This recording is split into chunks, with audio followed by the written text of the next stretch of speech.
Hey everybody, Grumpy Old Man at a Dodge Charger. Yet again, another episode. Recently I did an episode which talked about modifications not to do to your car. Most of them probably refer to imports, but they're fairly universal. And this one I'm actually going to talk about modifications, performance upgrades that you can do to your car. Now, I mean, these are things that I've done to my Charger. Because it's a shared LX platform, you could definitely do these to your Challenger or to your 300. But really, for the most part, they're all universal upgrades and modifications that you can do to pretty much any car. Camaro, Mustang, any front-wheel drive import, that kind of thing. So they're fairly universal. They work well together. So first and foremost, most people, once they get a car, they go with the cold air intake. Now, there are myths about the cold air intake as well. K&N says that you can get like 5 to 8 additional horsepower. There's different companies that say you can get, whatever horsepower gains. Here's the deal: for the most part, you don't really see horsepower gains just by changing to a cold air intake. There's actually been dyno testing done on cold air intakes compared to the factory airbox, and really there's not a difference as far as the dyno is concerned. But why do it? Well, here's the thing: there are advantages to switching over to the cold air intake. Basically, it's consistency.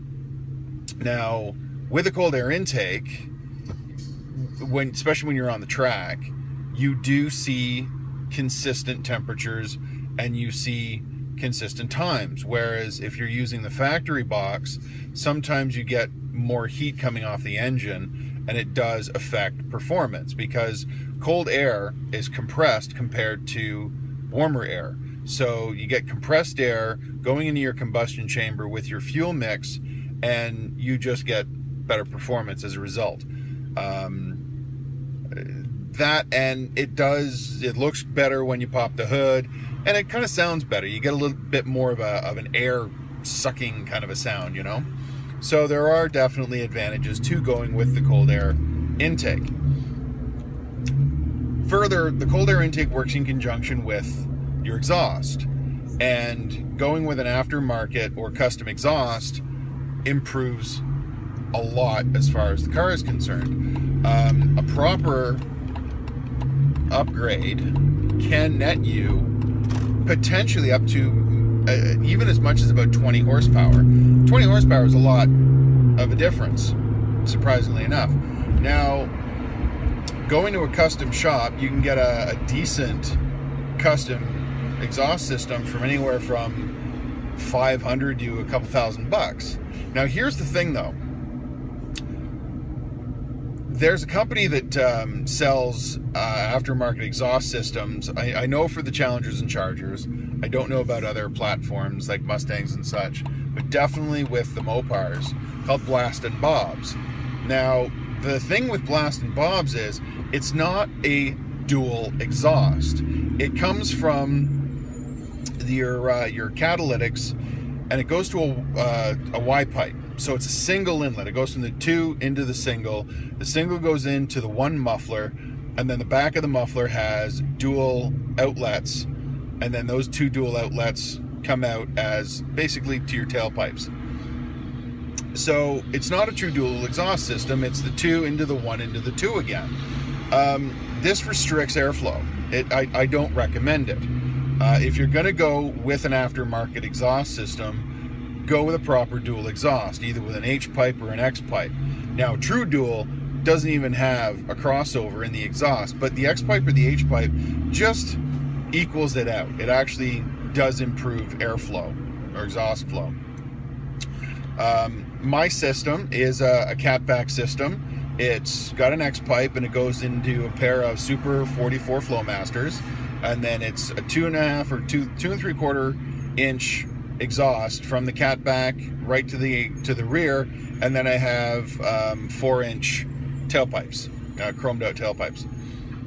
So I mentioned 2.5, 2 3/4, something like that. It might be 2.5. The size of your exhaust does make a huge difference, because if your exhaust system is too small, let's say I went with like an inch and 3/4, or even 2 inches.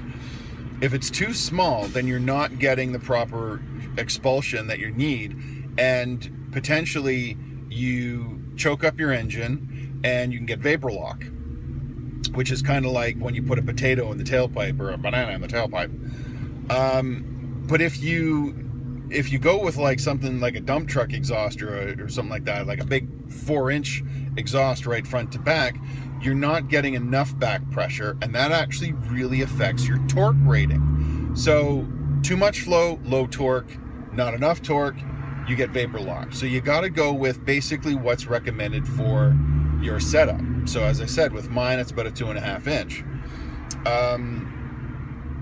I've removed the resonators, but what some people used to do back in the day, back in the 80s kind of thing, when you had the old LX Foxbox Mustangs, is we cut out the catalytics, because the catalytic converter really choked up your exhaust. Nowadays, with the new technology that they've developed for catalytics, really there's no difference. Removing a catalytic converter does not improve performance or power gains. There's really, the difference is so negligible that it's not even worth it. Now, I know, as an example, here in Ontario, I'm pretty sure it's illegal to take off your catalytics, but even places where it's not, I mean, they serve a purpose, they clean out, the environment and that kind of thing, but it's not worth it. I mean, there's not enough advantage to doing it to do it. So cold air intake, exhaust. Now, when you're doing your exhaust, if you want, you can also go with headers. I recommend the short headers over the long headers, because short headers actually do provide additional power as well. You actually do see power and performance gains when going with the short header. I don't have mine yet. I just have the stock manifolds, but eventually it's something that I will end up doing. The other thing for performance gains, especially dollar to horse, is a tune. Highly, highly recommend a tune. Now, for the Challenger Chargers, I go with an Intune, and it used to be the Predator. You can't get the Predator anymore. They don't make them anymore. Go with the Intune, same company, just slightly improved. Some people prefer the Predator over the Intune. Nonetheless, it comes already preset with existing tunes. You can get a custom one done or modify the existing ones, but really the ones that they have, unless you've changed your setup enough that it's not quite working to your advantage, I recommend just sticking with the canned tune that's already coming with the unit. New, they're about $700. Used, you might get one off of a forum that somebody's done with $300-400. I've seen them go for. Now the thing is, depending on whether you have what engine you're going with the Mopars, whether it's your V6, your 5.7, your 6.2, your 6.3, 6.1, whatever, 6.4, you can get anywhere from 15 to, I think it's like 25 extra horsepower, and it changes your timing, changes, I think, some of the duration from your cam. It does some stuff to your transmission, that kind of thing, but it definitely makes a difference. I have seen a lot of improvements with using a tune. My brother-in-law recently got a Focus ST. It's a 4-cylinder turbo, and I think stock it's about 15 pounds of boost. Using a tune, you can up that. Now, you don't want to go too crazy. You don't want to be going with like 28 pounds of boost, because you're going to put a rod through your block, or you're going to put a piston through your head. You have to make sure that it's working in conjunction with your setup. But that said, it's definitely something worth looking into. I highly recommend a tune, because you figure $500 for an exhaust, say $100 for a decent cold air intake, and then Used, you get a $400 tune. That's about $1,000 right there. You've got 25, 45. You can push about 50 extra horsepower for about $1,000.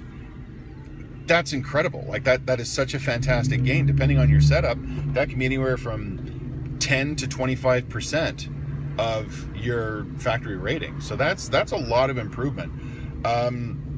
Something I do recommend, it doesn't perform or increase performance or anything like that, but it does really make a difference to your car. It's called a catch can. And basically what a catch can does is, in your PCV, sometimes you get extra oil that kind of goes through the system. And what this does is your PCV valve takes that little bit of oil and just kind of recycles it back into your combustion chamber, and it burns off the oil. The problem with this is oil's kind of sludgy and crap, so you get a bit of a buildup of this stuff, and eventually it just causes wear and tear on your engine. Whereas what the catch can does is it actually redirects from the PCV into this little, it almost looks like a soda can, and hence the name catch can, and it just unscrews and then you empty it out during every oil change.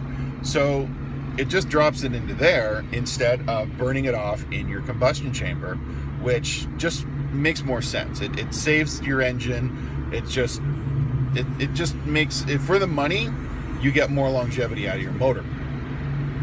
Another huge advantage are wheels and tires. Now, something that breaks my heart is seeing these photos online where you get some doofus with a Challenger or a Charger with these giant wagon wheel rims. They are god awful. These very thin, next to nothing wheels on them, you know, and these giant rims. So they look ridiculous, and they have zero performance abilities. So you really got to choose something that works well with your setup. For me, if you've been watching my videos, you've seen there's a few times where I've launched off the line. The other day I beat that Ferrari, in fact, at a stoplight launch. My reaction time, I mean, I've been a racer for better part of 30 years now, so I have some training, I have a lot of experience, I know how to launch, especially with my setup. But the fact that I have the proper tires to do that, I don't get wheel squeal. This is a setup where my differential does spin both tires, not this one wheel peel shit. So I'm not squawking my tires. I can do burnouts, I can throw it low and do a brake stand, but I prefer not to. Because, you know, you get that catch right off the line, off you go. So make sure you get proper wheels and tires for your setup. You can't be running 245s at the back of an SRT8. You're just going to spin and spin and spin. You're not going to hook whatsoever. So make sure you get proper wheels and tires for your setup. And even with that, you'll see a huge difference. I mean, when I had my Challenger, I had little hockey puck Coopers on it, and I could run those things. I'd lay rubber for blocks with those, but I launched like shit. So once I set up to the new big fat drag radials on the thing, night and day. And I mentioned before about front wheel drive cars having those giant gaudy spoilers. You shouldn't be having some giant gaudy spoiler on the back of your Charger or your Challenger, but a proper go wing or a little ducktail does offer a bit of downforce. And with the performance that we do get out of these Mopars, I highly recommend some type of a rear spoiler to help with downforce when we're driving as fast as we can. So those are my recommendations. Change your oil regularly, change your fluids regularly. That's very important. Do change your differential fluid after about 100,000 or so kilometers, just to make sure, because sometimes it gets really gummed up and such. So changing fluids is a really big thing. I'm pretty much out of time here, but if you have any other recommendations as to performance mods, I mean, yeah, you can go with swapping out your cam, putting on a supercharger or turboing your car, something like that. Those are really getting into the motor though, and I didn't want to do that. Even bigger injectors and stuff. I'm just talking the easy stuff that you can do, you know, over a weekend or something like that. So anyway, hit subscribe, hit like, let me know what you think. stay off my lawn.